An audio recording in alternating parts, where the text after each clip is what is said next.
कहानी है बेहोशी का फायदा उठाया।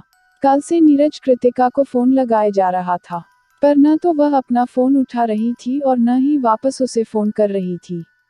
लेकिन आज जब उसका फोन बंद आने लगा तो नीरज आशंका से भर उठा। हेलो आंटी, कृतिका कहाँ है? मैं कल से उसे फोन लगा रहा हूँ, पर वह फोन नहीं उठा रही है और आज तो उसका फोन ही बंद आ रहा है। कहाँ है कृतिका? नीरज के कई बार पूछने पर भी जब शगुन ने कोई जवाब नहीं दिया तो वह बेचैन हो उठा। बोला, आंटी क्या हुआ, सब ठीक तो है? बेटा, वो कृतिका अस्पताल में, इतना बोलकर शगुन सिसक कर रोने लगी। अस्पताल में? अस्पताल का नाम सुनते ही नीरज घबरा गया। पर क्या हुआ उसे? फिर शगुन ने जो बताया उसे सुनकर नीरज के पैरों तले की जमीन खिसक गई। फिर बोला, ठीक है आंटी, आप रोइए मत। मैं कल सुबह की फ्लाइट से ही वहां पहुंच रहा हूँ। नीरज को देखते ही कृतिका के आंसू फूट पड़े। वह उसके सीने से लगकर एक बच्ची की तरह बिलक बिलक कर देर तक रोती रही। बस कृतिका बस, अब मैं आ गया हूँ ना, सब ठीक हो जाएगा, उसके आंसू पोंछते हुए नीरज बोला। मगर डर के मारे वह इसलिए नीरज को नहीं छोड़ रही थी कि वह दरिंदा फिर उसके सामने न आ जाए। हिचकियां लेते हुए कहने लगी, नीरज नीरज, उसने मुझे कहीं का नहीं छोड़ा, उसने धोखे से मेरे साथ। बोलते बोलते वह बेहोश हो गई। जब से यहाँ आई है ऐसा ही हो रहा है, लगता है डर घुस गया है इनके मन में। देखिए, मैं अब भी यही कहूँगा कि आप सबको पुलिस में शिकायत कर देनी चाहिए। आखिर दोषी को सजा तो मिलनी चाहिए न। वैसे आप सबको जो ठीक लगे। डॉक्टर बहुत ही रहमदिल इंसान थे, उनसे कृतिका की हालत देखी नहीं जा रही थी।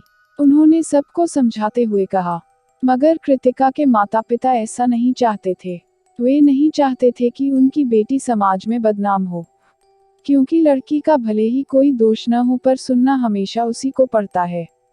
कृतिका की ऐसी हालत और उसके माता पिता के मन के डर को समझते हुए नीरज बोला, हमें पुलिस में कोई शिकायत नहीं करनी डॉक्टर, बस कृतिका जल्दी से स्वस्थ हो जाए, फिर हम उसे यहाँ से ले जाएंगे।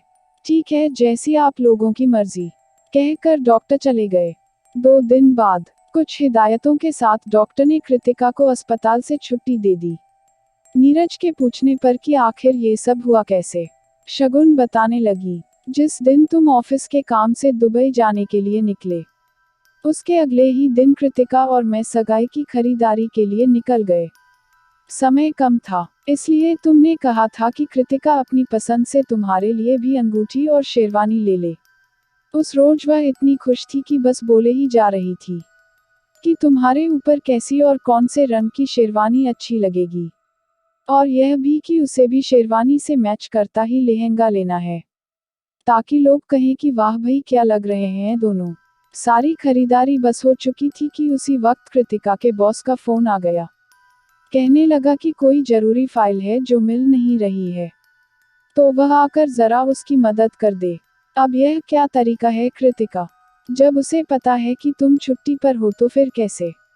पर मेरी बात को बीच ही में काटते हुए बोली कि माँ, कल ऑडिट होने वाला है ना, इसलिए उस फाइल की जरूरत होगी, और शायद मैंने वह गलती से अपने लॉकर में रख दी होगी।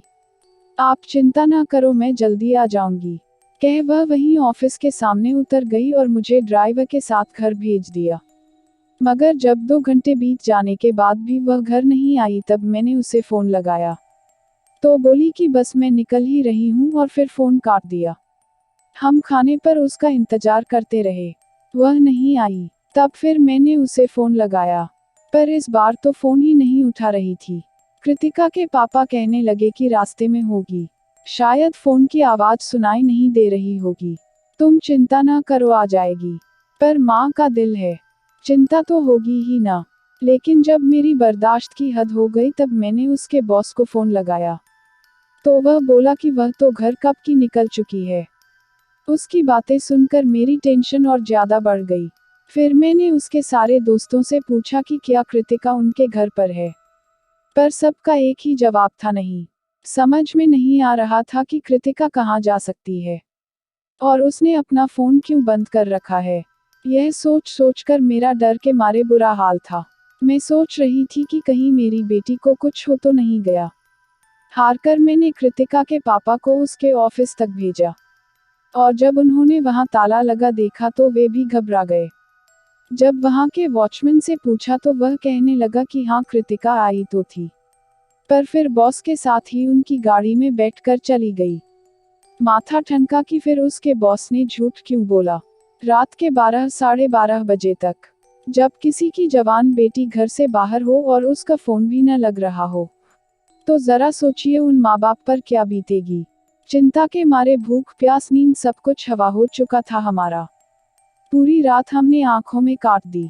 सोचा सुबह होते ही पुलिस में इत्तला कर देंगे। तभी दरवाजे की घंटी बजी। मैंने दौड़कर दरवाजा खोला और फिर जो देखा, उसे देखकर सन रह गई। कृतिका के कपड़े अस्त व्यस्त थे, और वह दीवार से लगकर खड़ी मुझे एकटक निहार रही थी। मैं पहले उसे अंदर लाए और फिर झट से दरवाजा बंद कर दिया ताकि कोई देख न ले। समझ में तो आ ही गया था मुझे। फिर भी मैंने पूछा कि कहाँ चली गई थी बेटा, और तुम्हारा फोन भी नहीं लग रहा था क्या तुम्हारे बॉस को? बॉस का नाम सुनते ही वह फूट पड़ी। उसकी आंखों से झरझर कर आंसू बहने लगे। मैंने इसे झंझोड़कर पूछा कि क्या हुआ बता, किसी ने तेरे साथ? पर कुछ बोलने से पहले ही वह बेहोश हो गई। जल्दी से हम उसे अस्पताल ले आए। डॉक्टर ने जांच कर बताया कि उसके साथ बलात्कार हुआ है। यह सुनकर हमारे पैरों तले की जमीन खिसक गई कि कुछ दिन बाद सगाई होने वाली थी। यह उसके साथ क्या हो गया? सदमे से वह बार बार बेहोश हो रही है तो हम उससे पूछते क्या कि किसने उसके साथ ऐसी घिनौनी हरकत की। कुछ ठीक होने पर जब मैंने पूछा कि वह तो अपने बॉस को कोई फाइल देने गई थी, तो फिर ये सब कैसे हुआ और किसने किया, तब बताने लगी कि उसके बॉस ने ही धोखे से उसके साथ उस रात अपने बॉस के बहुत आग्रह करने पर कि वह डिनर उसके साथ उसके घर पर ही चल कर करे, चाह कर भी वह मना नहीं कर पाई। वैसे पहले भी 1-2 बार वह उसके घर जा चुकी थी। फिर यह भी सोचा कि बॉस की पत्नी तो होगी ही घर पर, लेकिन घर में एक नौकर के अलावा और कोई न था। वह भी खाना टेबल पर लगा कर चला गया। कृतिका के पूछने पर कि उसकी पत्नी और बच्चे कहाँ हैं, तो कोल्ड ड्रिंक्स का गिलास उसके हाथ में पकड़ाते हुए उसका बॉस नमन कहने लगा कि खाने का सारा अरेंजमेंट उसकी पत्नी ने ही किया है। पर अचानक से उसके किसी दूर के रिश्तेदार जो इसी शहर में रहते थे, उनकी मौत हो गई तो उसे फौरन वहां जाना पड़ा। वह बस आती ही होगी। कृतिका यह सोचकर धीरे धीरे कोल्ड ड्रिंक्स के घूंट भरने लगी कि जब उसकी पत्नी आ जाएगी तब सब साथ में ही खाना खाएंगे। मगर उसे इस बात की चिंता भी हो रही थी कि माँ उसके लिए परेशान हो रही होंगी अपने फोन की बैटरी लो होने के कारण। जब वह बॉस के फोन से मुझे फोन लगाने लगी, तो यह कहकर नमन ने उसके हाथ से फोन ले लिया कि अब वह कोई छोटी बच्ची नहीं रही जो हर बात की खबर अपनी माँ को देती रहे। अरे अब तो वह शादी करके अपने पिया के घर चली जाएगी, तो क्या फिर भी माँ को हर बात की जानकारी देती रहेगी? उसकी बातों पर कृतिका भी मुस्करा पड़ी, लेकिन उसे एहसास होने लगा कि उसकी आंखें बोझिल होने लगी हैं। कुछ समझ बोल पाती उससे पहले ही वह वहीं सोफे पर लुढ़क गई। सुबह जब उसकी आंखें खुली तो उसने खुद को एक बड़े से बेड पर पाया।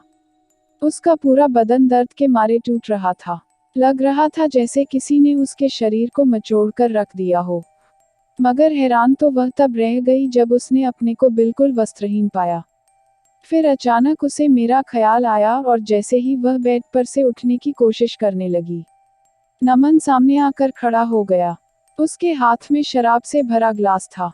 एक बड़ा सा घूंट भरते हुए वह बोला कि आराम से आराम से, वैसे ठीक तो हो ना? वह कुछ समझ बूझ पाती। नमन उसे घूरते हुए बोला, बहुत मजा आया सच में, तुमने मेरी रात रंगीन कर दी, इस रात को मैं हमेशा याद रखूंगा। बोलकर वह जोर से हंसा और फिर शराब से भरा ग्लास एक बार में ही गटक गया। आगे की कहानी देखिए अगले भाग में। अगर आपको कहानी पसंद आए तो लाइक और शेयर कीजिए और चैनल को सब्सक्राइब करना मत भूलिए।